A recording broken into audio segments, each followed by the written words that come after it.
want to see more jobs, more opportunities, more homes for local people in Cornwall. Liz Truss and Kemi Badenoch's secret plan leaked. This will change everything. You're not going to believe what just came out. While the political world has been obsessing over scandals, speeches, and the next big election battle, something massive has been brewing in the background. And now it's leaked. A document, a meeting, and a plan. A plan so carefully kept under wraps that only a handful of insiders even knew it existed. Until now. We're talking about former Prime Minister Liz Truss and current Business and Trade Secretary Kemi Badenoch, allegedly working together on something that, if it moves forward, could completely shift the UK's political and economic direction. And no, this isn't just another policy paper or election promise. This is strategic. This is bold. And it could change the balance of power both inside Westminster and far beyond it. So here's what we know. According to multiple leaked memos passed to a small group of journalists earlier this week, Truss and Badenoch have been holding a series of off-the-record meetings since late last year. The agenda: to draw up a roadmap for what's being called Project Rebuild.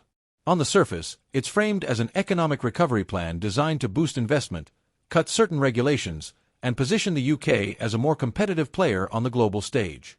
But here's where it gets interesting and political. Insiders claim this isn't just about economics, it's about positioning both women as the central driving force for the Conservative Party's next chapter. Not just in government, but potentially in leadership contests to come. Think about it. Truss, still trying to rebuild her political credibility after her short but turbulent time as PM, joining forces with Badenoch, one of the fastest rising stars in UK politics, and someone many grassroots members see as a future Prime Minister. If the leak is accurate, this is less policy talk and more power play.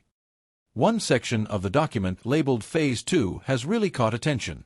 It suggests a radical restructuring of certain government departments to streamline decision-making and reduce political bottlenecks. That may sound like bureaucratic talk, but in plain English, it means shifting power away from certain ministers and committees and consolidating more control in fewer hands. And guess whose hands those might be? Exactly. Public reaction so far has been split.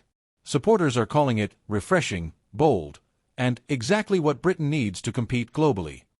One conservative activist wrote on social media, "If this is true, it's the first exciting thing I've heard from our party in years." Critics, however, aren't buying it.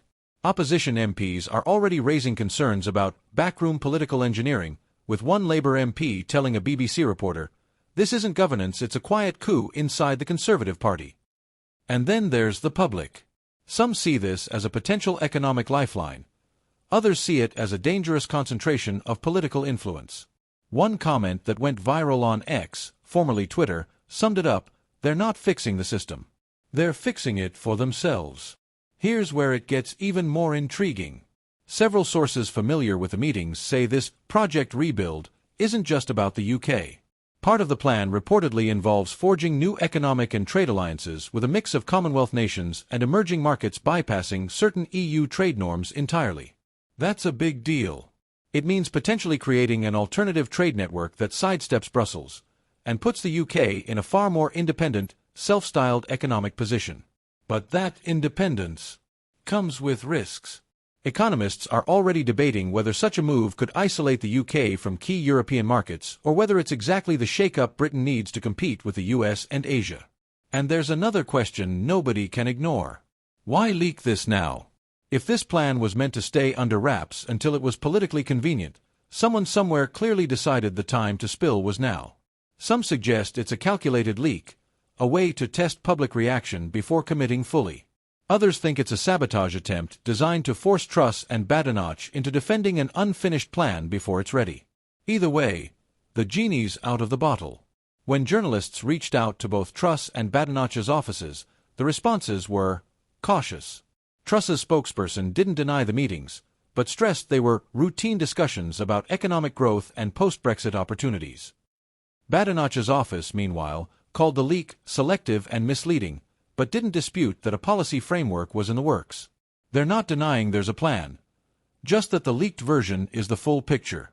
If Project Rebuild moves ahead with or without public approval, it could become one of the most defining economic and political shifts in recent UK history.